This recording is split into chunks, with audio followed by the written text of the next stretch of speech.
Thomas Wade faces 80 Apache warriors at dawn, each holding a sacred eagle feather. Yesterday, he gave his only horse to save a dying Apache woman. Now, these silent warriors have something that changes everything. And Thomas realizes his act of mercy triggered an ancient law he never knew existed. Chapter 1. The Dying Woman. 24 hours earlier, Thomas Wade had been just another failed rancher riding through Apache territory with nothing left to lose. The drought had claimed his cattle, the bank had claimed his land, and now he was heading north with his horse, his rifle, and barely enough provisions to last a week.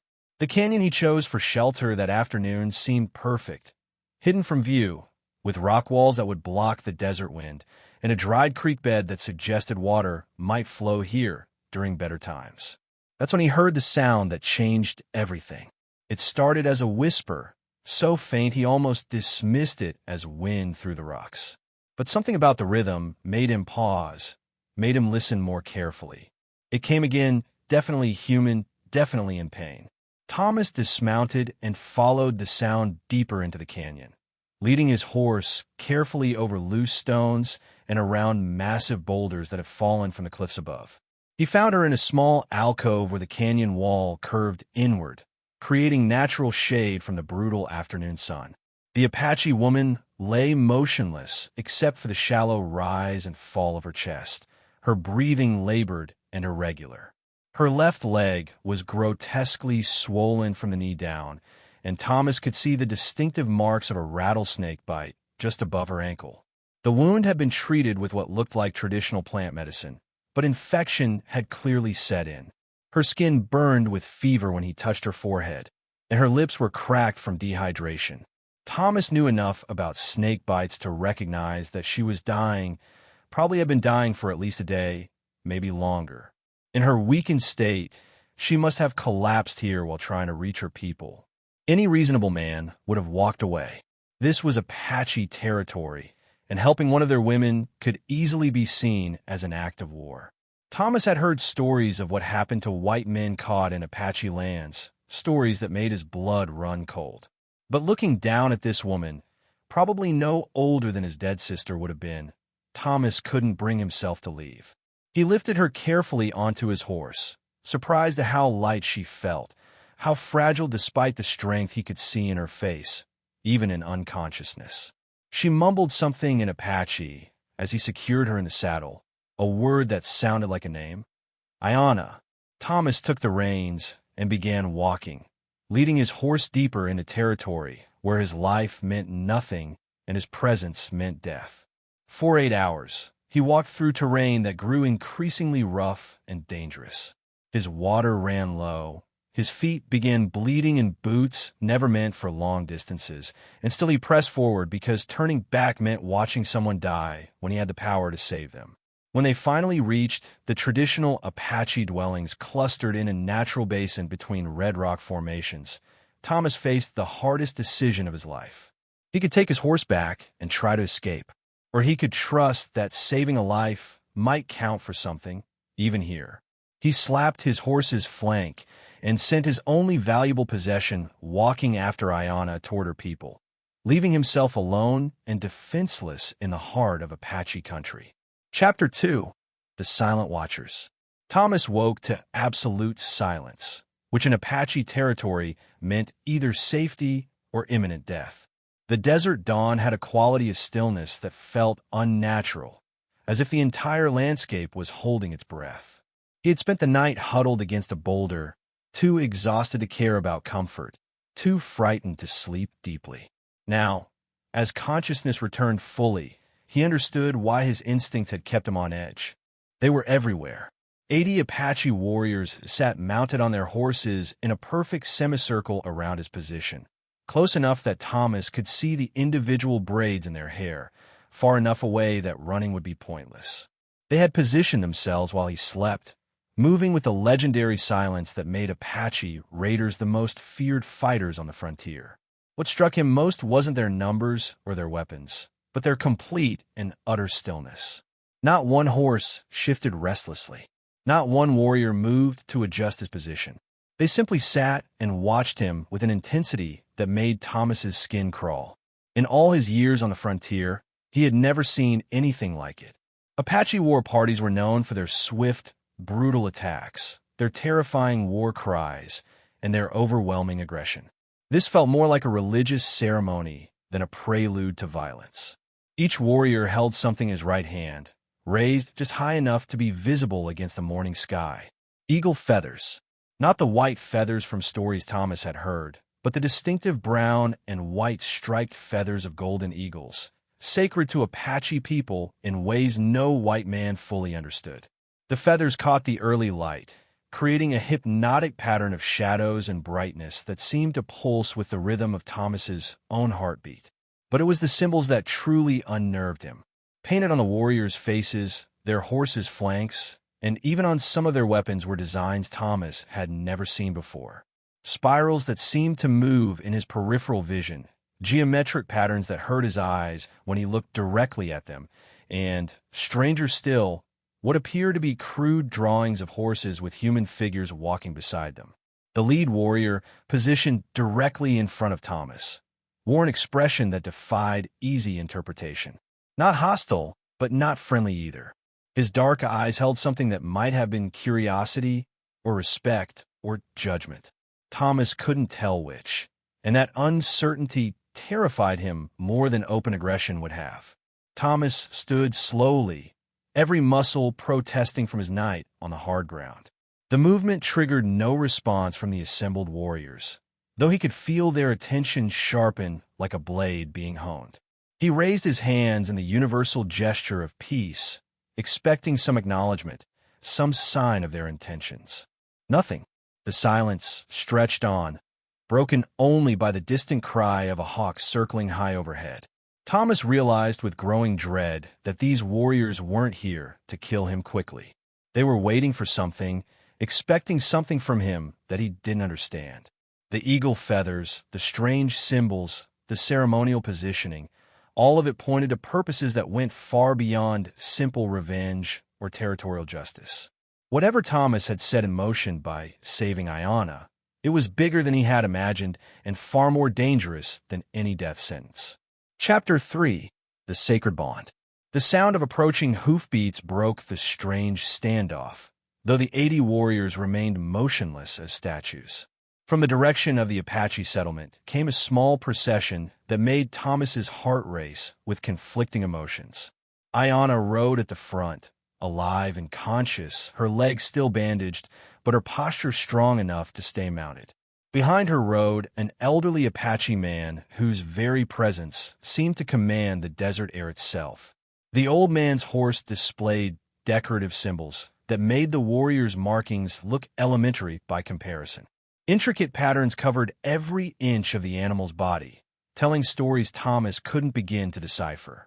The rider himself wore a magnificent headdress incorporating eagle feathers, bear claws, and stones that captured the morning light like imprisoned stars.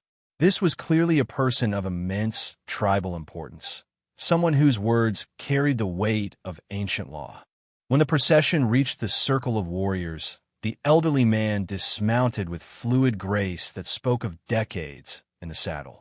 He approached Thomas slowly, each step deliberate and ceremonial, as if following a ritual performed countless times across countless generations. His weathered face revealed nothing of his intentions, but his dark eyes studied Thomas with an intensity that felt like being examined by forces beyond human understanding. Ayanna dismounted carefully, favoring her injured leg, but moving with determined dignity. She served as translator, explaining that this was Nailnish, keeper of the ancient laws. He had come because Thomas had invoked something that hadn't been invoked in 3 generations. The life debt law, one of their most sacred codes. Thomas learned that his act of giving away his horse had bound him to the Apache tribe in ways he never could have imagined. The horse represented freedom, survival, and power to the Apache people.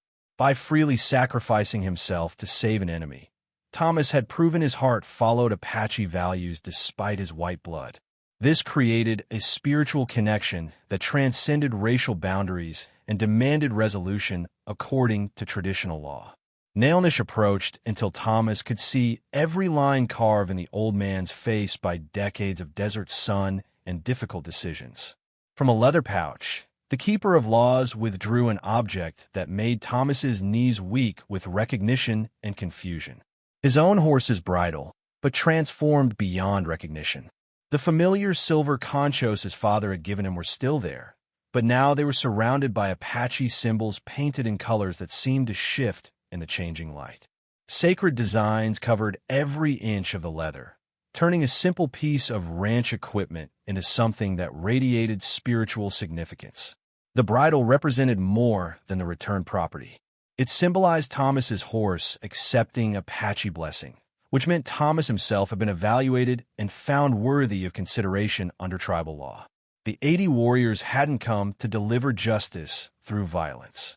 They had come to witness the resolution of a sacred debt that required careful ceremony and ancient protocol. Nailnish held the decorated bridle high enough for all 80 warriors to see clearly. Their response was immediate and synchronized, each man raising his eagle feather toward the sky in a gesture that felt both salute and prayer.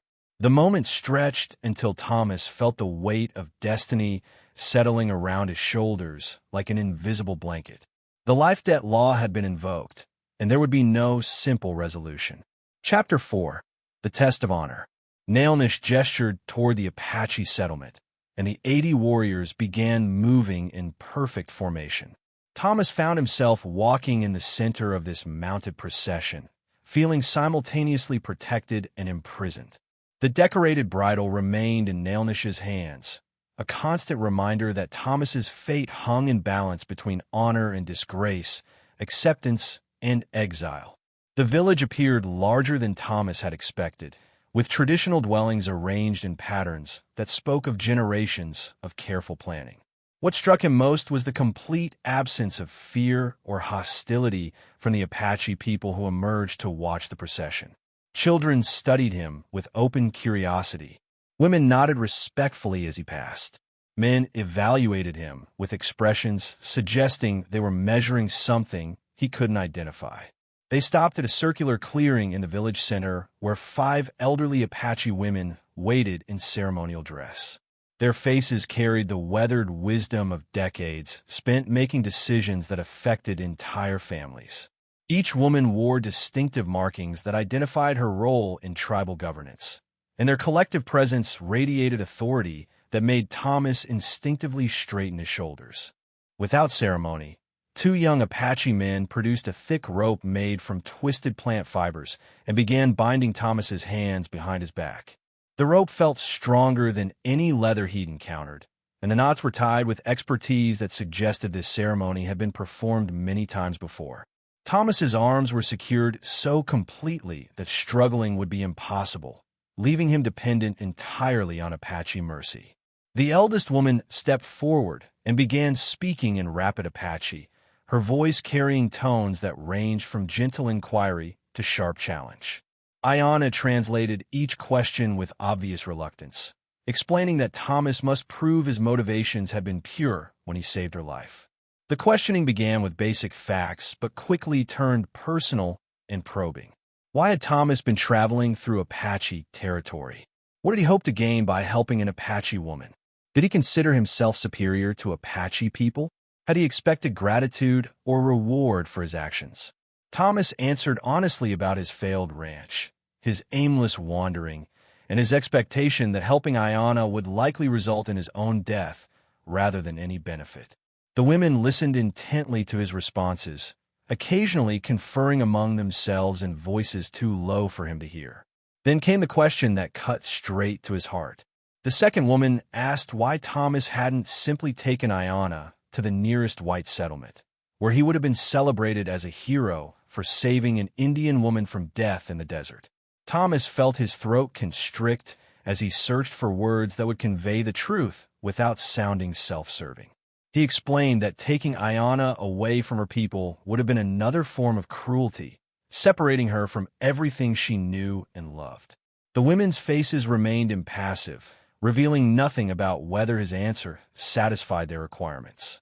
The final question came from a youngest of the 5 women, delivered with quiet intensity that made every word feel weighted with significance.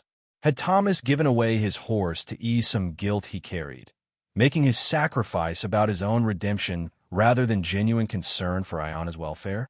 The silence that followed felt endless and absolute. Chapter 5. The Challenge of Fire. The questioning ended with Thomas's admission that perhaps saving Ayana had indeed been partially about easing his own conscience. The 5 Apache women spoke among themselves for what felt like hours, but was probably only minutes. Finally, the eldest woman announced their decision through Ayana's translation. Thomas's motives were judged to be genuinely caring, despite his personal demons. He had passed the test of honor, but passing one test only led to another. As the sun reached its highest point, casting short shadows across the village, the 80 warriors dismounted and began gathering specific materials from around the settlement. Thomas watched with growing unease as they collected dried mesquite branches, bundles of sage, and pottery vessels filled with some kind of oil that gave off an acrid smell when heated. Nailnish approached Thomas with measured steps, carrying a clay pot filled with red paint mixed with what appeared to be animal fat. The old keeper of laws dipped his fingers in the mixture and began drawing symbols on Thomas's forehead, cheeks, and chest. Each mark felt warm against his skin, and the paint carried a scent that reminded him of burning cedar and desert flowers. The warriors arranged the mesquite branches in 2 parallel lines stretching across the clearing, creating a narrow pathway perhaps 30 feet long. They soaked the wood with the oil, and the smell grew stronger, more dangerous. Thomas realized with cold certainty what was coming next. The challenge of fire would require him to walk through flames while 80 Apache warriors watched for any sign of cowardice or hesitation. When the warriors lit the branches, the fire caught immediately and spread with frightening intensity. Flames leaped 4 feet high, creating a corridor of heat that made the air shimmer and dance. The crackling sound filled the clearing, punctuated by the occasional pop of heated sap exploding from the burning wood. Thomas felt sweat form on his forehead that had nothing to do with the desert heat. The rope binding his hands behind his back meant he couldn't protect himself if he stumbled or if his clothes caught fire. This test demanded absolute trust in his own courage and in the Apache people's judgment about the safety of their ritual. Nailnish spoke briefly to the assembled warriors, who responded by raising their eagle feathers once again. Then the old man turned to Thomas and gestured toward the flaming pathway.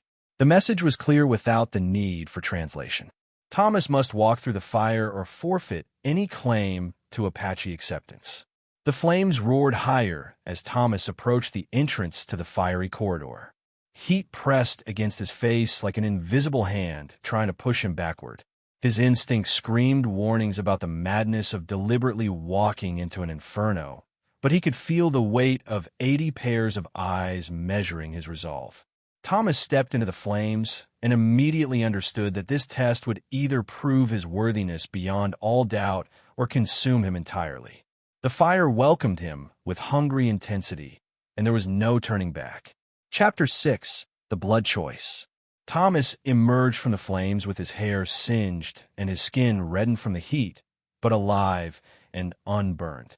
The 80 warriors erupted in a sound he had never heard before, a rhythmic chanting that seemed to rise from the earth itself and climb toward the desert sky. Their eagle feathers moved in unison, creating patterns in the air that felt both celebration and benediction. The challenge of fire was complete, but Thomas sensed from the continued tension in the clearing that his trials were far from over. Nailnish approached with Thomas's decorated bridle in his weathered hands, but instead of offering it, he set it carefully on the ground between them. Then he withdrew something else from his ceremonial pouch that made Thomas's blood turn cold. A knife with a blade that gleamed like captured sunlight and a handle carved from what appeared to be human bone. The weapon was clearly ancient, its edge honed to razor sharpness through generations of careful maintenance. Sacred symbols covered every inch of the handle, and small feathers hung from leather strips wrapped around the grip. Through Ayana's translation, Nailnish explained that Thomas now faced the final and most dangerous test.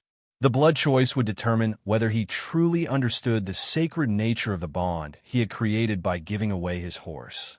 The ceremony required Thomas to choose between two paths, each carrying consequences that would mark him forever.